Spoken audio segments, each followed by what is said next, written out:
ನಾರಾಯಣಂ ನಮಸ್ಕೃತ್ಯ ನರಂ ಚೈವ ನರೋತ್ತಮಂ ದೇವೀಂ ಸರಸ್ವತೀಂ ವ್ಯಾಸಂ ತತೋ ಜಯಮುದೀರಯೇ.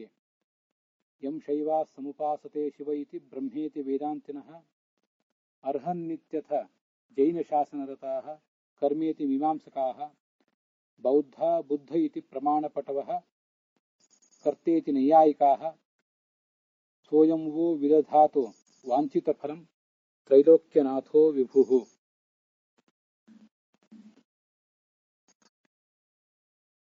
ಕುರುಕ್ಷೇತ್ರದಲ್ಲಿ ಕೌರವ ಮತ್ತು ಪಾಂಡವರ ಸೈನ್ಯಗಳು ಎದುರುಬದುರು ನಿಂತ್ಕೊಂಡಿದ್ದವು. ಅರ್ಜುನ ಕೃಷ್ಣನಿಗೆ ಹೇಳಿದ, ನಮ್ಮ ರಥವನ್ನ ಎರಡೂ ಸೈನ್ಯಗಳ ನಡುವೆ ನಿಲ್ಲಿಸು.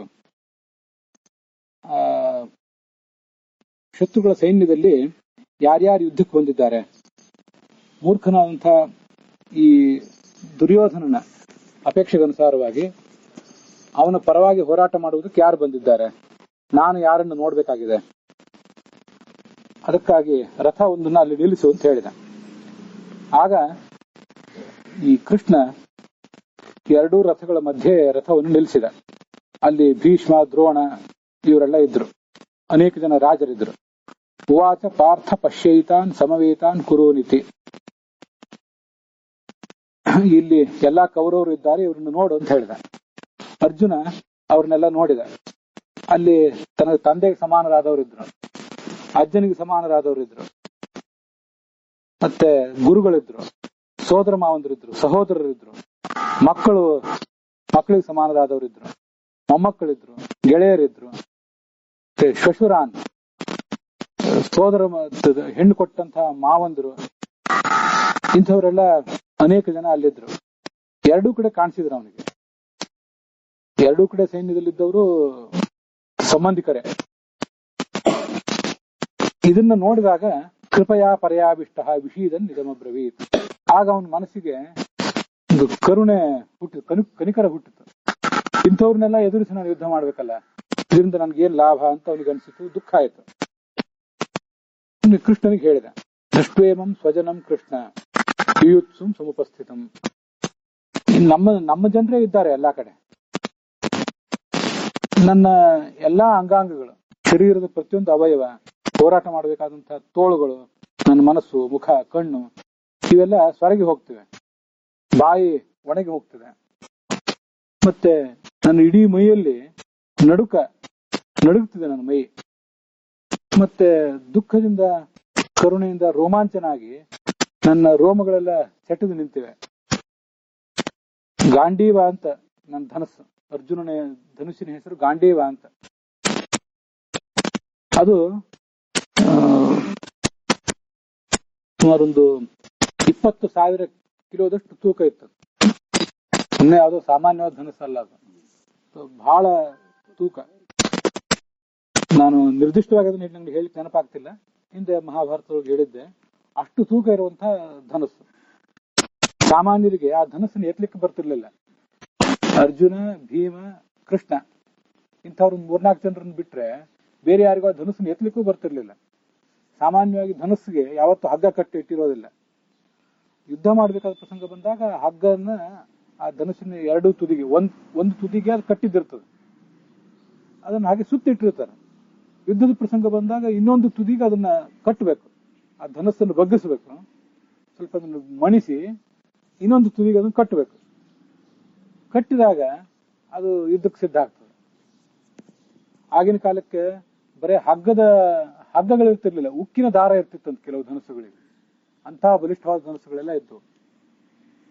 ಅಂತಹ ಧನಸ್ಸು, ಗಾಂಡೀವ ಧನಸ್ಸು, ಅದು ಇಲ್ಲಿ ಯಾರೋ ತಯಾರು ಮಾಡಿದ್ದೋ ಅಲ್ಲ, ಈ ಭೂಲೋಕದಲ್ಲಿ ಯಾರೋ ಲೋಹಕಾರರು ತಯಾರು ಮಾಡಿದ್ದಲ್ಲ. ಅದನ್ನ ಅಗ್ನಿ ಅವನಿಗೆ ಕೊಟ್ಟಿದ್ದ, ಅಂತ ಅದ್ಭುತವಾದ ಧನಸ್ಸು. ಆ ಧನಸ್ಸಿನ ಕೈಯೊಳಗೆ ಹಿಡಿದಿದ್ದೇನೆ, ಅದು ನನ್ನ ಕೈಯಿಂದ ಕುಸಿತಿದೆ ತಾನಾಗಿ. ನನ್ನ ಚರ್ಮ ಎಲ್ಲ ಸುಡುತ್ತಿದೆ ದುಃಖದಿಂದ, ಸರಿಯಾಗಿ ನಿಲ್ಲಿಕ್ಕೂ ಆಗ್ತಿಲ್ಲ. ಮನಸ್ಸು ತಳಮಳಗೊಂಡಿದೆ. ಮತ್ತೆ ಸುತ್ತಮುತ್ತಲು ಅಪಶಕುನಗಳನ್ನು ಕಾಣ್ತಿದ್ದೇನೆ. ನಮಗೆ ಜಯ ಆಗ್ತದೋ ಇಲ್ಲೋ ಗೊತ್ತಿಲ್ಲ, ಅಪಶಕುನ ಕಾಣಿಸ್ತದೆ. ಮತ್ತೆ ಈ ಯುದ್ಧದಲ್ಲಿ ಇರುವವರೆಲ್ಲ ನಮ್ಮವರೇ, ಶತ್ರು ಪಕ್ಷದಲ್ಲಿ ಇರುವವರು ನಮ್ಮವರೇ, ನಮ್ಮ ಪಕ್ಷದಲ್ಲಿದ್ದಂಥವ್ರು ಅಂತೂ ನಮ್ಮವರೇ. ಇವ್ರನ್ನೆಲ್ಲ ಕೊಂದ್ರೆ ಒಳ್ಳೇದಾಗ್ತದ ಅಂತ ನನಗೇನು ಭರವಸೆ ಇಲ್ಲ. ನಕಾಂಕ್ಷೆ ವಿಜಯಂ ಕೃಷ್ಣ, ನನಗೇನು ಗೆಲ್ಲುವ ಅಪೇಕ್ಷೆಯೂ ಇಲ್ಲ. ರಾಜ್ಯ ಯಾಕಬೇಕು, ಸುಖ ಯಾಕಬೇಕು? ಇಂಥ ರಾಜ್ಯದಿಂದ, ಆ ರಾಜ್ಯದಲ್ಲಿ ಮೆರೆದಾಡಿದ್ದರಿಂದ, ಬದುಕಿದ್ದರಿಂದ ಏನ್ ಲಾಭ? ಕಿಂ ಭೋಗೇ ಜೀವಿತೇನವ ಯೇಷಾಮರ್ಥ್ಯೆ ಕಾಂಕ್ಷಿತಂನೋ ರಾಜ್ಯಂ ಭೋಗಾ ಸುಖಾನಿ ಚ ತೈಮೇ ಅವಸ್ಥಿತಾಯುದ್ಧೆ ಪ್ರಾಣಾಸ್ತ್ಯಕ್ವ ಧನಾನಿ ಚ. ನಾಳೆ ನಾವು ಯುದ್ಧದಲ್ಲಿ ಗೆದ್ದ ಮೇಲೆ ಮುಂದೆ ಏನ್ ಮಾಡ್ಬೇಕು? ನಾವೇ ಗೆದ್ದುವೆ ಅಂತ ಇಟ್ಕೊಳ್ಳೋಣ. ನಾವು ಗೆದ್ರೆ ಸುಖ ಪಡ್ಲಿಕ್ಕೆ ನಮ್ ಜೊತೆ ಒಂದಿಷ್ಟು ಜನ ಬೇಕಲ್ಲ. ನಾವು ಗೆದ್ದು ಉಳಿದವರೆಲ್ಲ ಸತ್ತೋಗಿದ್ರು ಅಂದ್ರೆ ನಾವು ಒಬ್ರು ಏನ್ ಸುಖ ಪಡೋದು? ನಾವು ಪರಸ್ಪರ ಹಂಚಿಕೊಂಡು ಸುಖ ಪಡ್ಲಿಕ್ಕೆ ನಮ್ ಸುತ್ತಮುತ್ತ ಜನ ಬೇಕಲ್ಲ. ಆ ಇದ್ದವ್ರಲ್ಲ ಅವರೇ ಸತ್ತೋಗ್ಬಿಟ್ರೆ ಕೇವಲ ಶತ್ರು ಪಕ್ಷದವ್ರು ಸಾಯ್ತಾರೆ ಅಂತಿಲ್ಲ, ನಮ್ಮ ಪಕ್ಷದವರು ಸಾಯ್ತಾರೆ. ಎಲ್ಲರೂ ಸತ್ತ ಮೇಲೆ ನಾವು ನಮ್ಮ ಸಹೋದರರು ಪಂಚ ಪಾಂಡವರು ಏನ್ ಸುಖ ಪಡೋದು? 5 ಜನ ಸುಖ ಪಡೋದೇನು? ಏನು ಯಾವುದು ಮೆರೆದಾಡೋದು? ನಾವು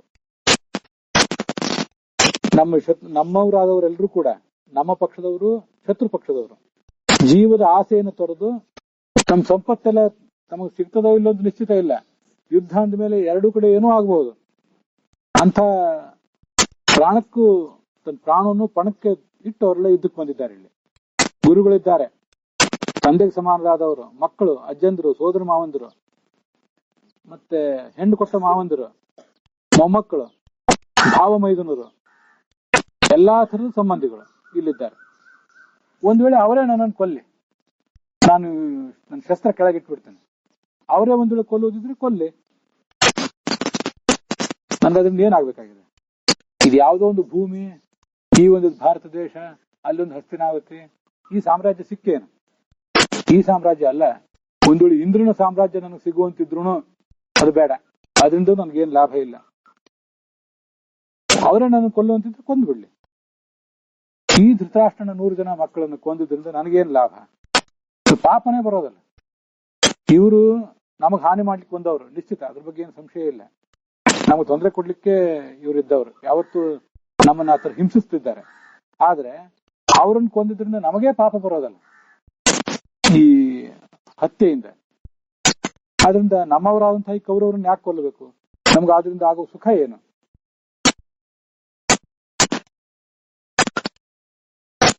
ಯದ್ಯಪ್ಯೇತೇನ ಪಶ್ಯಂತಿ ಲೋಭೋಪಹತ ಚೇತಸಃ. ಕೃಷ್ಣ ಕೇಳಬಹುದು ಅರ್ಜುನನ್ನ, ನಿನಗೆ ಈ ಸದ್ಬುದ್ಧಿ ಬಂದ ಮೇಲೆ ಎದುರಾಳಿಗಳಾದಂತಹ ಕೌರವರಿಗೂ ಆ ಸದ್ಬುದ್ಧಿ ಬರ್ಬೇಕಲ್ಲ. ಧರ್ಮ ಅಧರ್ಮ, ನೀತಿ ಅನೀತಿ ಅಂತ ನೀನು ವಿಚಾರ ಮಾಡೋದಾದ್ರೆ ಮತ್ತೆ ಎದುರಿಗಿದ್ದವ್ರು ಅವರು ವಿಚಾರ ಮಾಡ್ಬೇಕಲ್ಲ. ಆದ್ರೆ ಅವ್ರು ಮಾಡ್ತಿಲ್ಲ ಅಂತಾನೆ ಈ ಅರ್ಜುನ. ಯಾಕೆಂದ್ರೆ ಅವ್ರಿಗೆಲ್ಲರಿಗೂ ದುರಾಸೆ, ಸಾಮ್ರಾಜ್ಯದ ದುರಾಸೆ. ನಾಳೆ ಕುಲ ನಷ್ಟ ಆಗಿ ಹೋದ್ರೆ ಏನಾಗಬಹುದು ಅನ್ನೋದನ್ನ ಅವ್ರು ಅರ್ಥ ಮಾಡ್ಕೋತಿಲ್ಲ. ಒಂದು ನಮ್ಮ ಇಡೀ ಕುಲವೇ ನಷ್ಟ ಆಗಿ ಹೋಗ್ಬಹುದು. ಗೆಳೆಯರಿಗೆ, ಸಂಬಂಧಿಕರಿಗೆ, ಸಹೋದರರಿಗೆ ಕೇಡು ಬಗೆದಂತಾಗ್ತದೆ, ಅವ್ರಿಗೆ ದ್ರೋಹ ಬಗೆದಂತಾಗ್ತದೆ. 2 ಥರದ ಪಾಪ. ಈ ಯಾವ ಪಾಪವೂ ಅವ್ರಿಗೆ ಅರ್ಥ ಆಗ್ತಿಲ್ಲ, ನನಗೆ ಅರ್ಥ ಆಗ್ಬೇಕಲ್ಲ. ಈ ಪಾಪದಿಂದ ಏನಾಗ್ಬೇಕು, ಏನ್ ಆದೀತು ನಾಳೆ ಅಂತ ಅನ್ನೋದು ನನಗೆ ಅರ್ಥ ಆಗ್ಬೇಕಲ್ಲ. ಇಡೀ ಕುಲವೇ ಕ್ಷೀಣ ಆಗಿ ಹೋದ್ರ ಗತಿ ಏನು? ಕುಲದ ಸಂಪ್ರದಾಯ, ಒಂದೊಂದು ವಂಶದ ಒಂದೊಂದು ಸಂಪ್ರದಾಯ, ಅವ್ರವ್ರ ವಂಶದಲ್ಲಿ ಬೇರೆ ಬೇರೆ ರೀತಿಯಾದಂತಹ ನಡಾವಳಿಗಳು ಎಲ್ಲ ಇರ್ತವೆ. ಇಡೀ ಕುಲವೇ ನಷ್ಟ ಆಗಿ ಹೋದ್ರೆ, ಮುತ್ತಜ್ಜಂದ್ರು, ಅಜ್ಜಂದ್ರು, ತಂದೆಯಂದ್ರು ಯಾರು ಇಲ್ಲ ಅಂತ ಆದ್ರೆ ಮುಂದಿನ ಮಕ್ಕಳು, ಮೊಮ್ಮಕ್ಕಳು, ಮರಿಮಕ್ಕಳಿಗೆ ಆ ಸಂಪ್ರದಾಯಗಳನ್ನು ತಿಳಿ ಹೇಳುವವ್ರು ಯಾರು? ಕುಲದ ಸಂಪ್ರದಾಯ, ಪರಂಪರೆ ಎಲ್ಲ ಹಾಳಾಗಿ ಹೋಗ್ತವೆ. ಮತ್ತೆ ಕುಲಧರ್ಮ, ಧರ್ಮ ಅಂತನ್ನುವುದೇ ಹಾಳಾಗಿ ಹೋದ್ರೆ ಅಧರ್ಮ ಎಲ್ಲಾ ಕಡೆ ಕಾಲಿಡ್ತದೆ, ಅಧರ್ಮ ತಾಂಡವ ಆಡ್ತದೆ. ಅಧರ್ಮ ಎಲ್ಲಾ ಕಡೆ ಕಾಲಿಟ್ಬಿಟ್ರೆ ಮೊದಲಾಗೋದು ಪ್ರದುಷ್ಯಂತಿ ಕುಲಸ್ತ್ರೀಯ.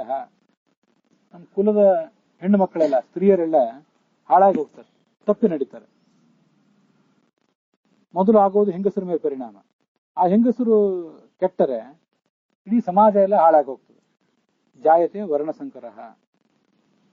ಎಲ್ಲಾ ಕಡೆ ಹೆಂಗಸರು, ಗಂಡಸರು, ಕ್ಷತ್ರಿಯರು, ಬ್ರಾಹ್ಮಣರು ಇವರೆಲ್ಲ ಹೇಗಿರ್ಬೇಕಾಗಿತ್ತು?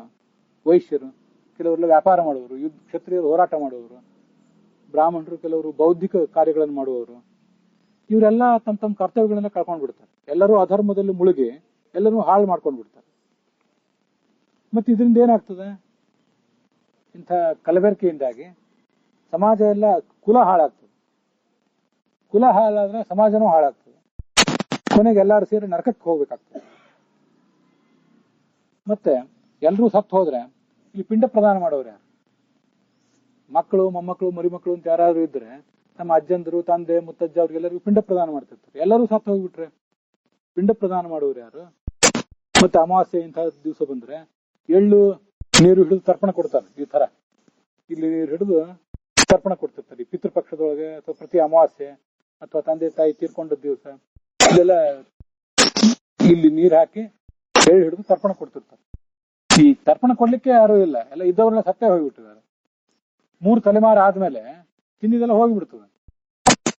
ಮಗ ಆದವನು ತನ್ನ ತಂದೆ, ತನ್ನ ಅಜ್ಜ, ತನ್ನ ಮುತ್ತಜ್ಜ ಈ 3 ಮಂದಿಗೆ ಪಿಂಡ ಪ್ರದಾನ ಮಾಡ್ಬೇಕು, ತರ್ಪಣ ಕೊಡ್ಬೇಕು. ಮತ್ತೆ ಈ ಮಗ, ಮೊಮ್ಮಗ, ಮರಿಮಗ ಎಲ್ಲಾರು 3 ಜನ ಸತ್ತು ಹೋದ್ರೆ ಹಿಂದಿನವ್ರಿಗೆ ಎಲ್ಲರಿಗೂ ತಪ್ಪಿ ಹೋಯ್ತಲ್ಲ, ಗತಿ ಏನು? ಅವರೆಲ್ಲ ನರಕಕ್ಕೆ ಬೀಳ್ತಾರೆ. ಸಮಾಜದ ವ್ಯವಸ್ಥೆ ಎಲ್ಲ ಹಾಳಾಗಿ ಹೋಗ್ತದೆ, ಕುಲ ನಾಷ್ಟ ಆಗಿ ಹೋಗ್ತದೆ, ಕುಲ ನಿರ್ಮೂಲನೆ ಆಗ್ತದೆ. ನಾವು ಕೊನೆಗೆ ನರಕದಲ್ಲೇ ಬಿದ್ದು ಒದ್ದಾಡ್ಬೇಕಾಗ್ತದೆ. ಎಂಥ ಪಾಪ ಮಾಡ್ಲಿಕ್ಕೆ ಹೊರಟಿದ್ದೀವಲ್ಲ ನಾವು. ಈ ಪಾಪ, ಇಂತಹ ಪಾಪ ಮಾಡ್ಲಿಕ್ಕೆ ಹೊರಟಿದ್ದೀವಿ ಅನ್ನೋದು ನಮಗೆ ತಿಳಿಬೇಕಲ್ಲ. ಸ್ವಲ್ಪ ಆದ್ರೂ ವಿವೇಕ ನಮ್ಮಲ್ಲಿ ಇರ್ಬೇಕಲ್ಲ. ಈ ಪಾಪವನ್ನು ನಿಲ್ಲಿಸ್ಬೇಕು ನಾವು. ನಾವು ಆದ್ರಿಂದ ಯುದ್ಧ ನಿಲ್ಲಿಸೋದು ಒಳ್ಳೇದು.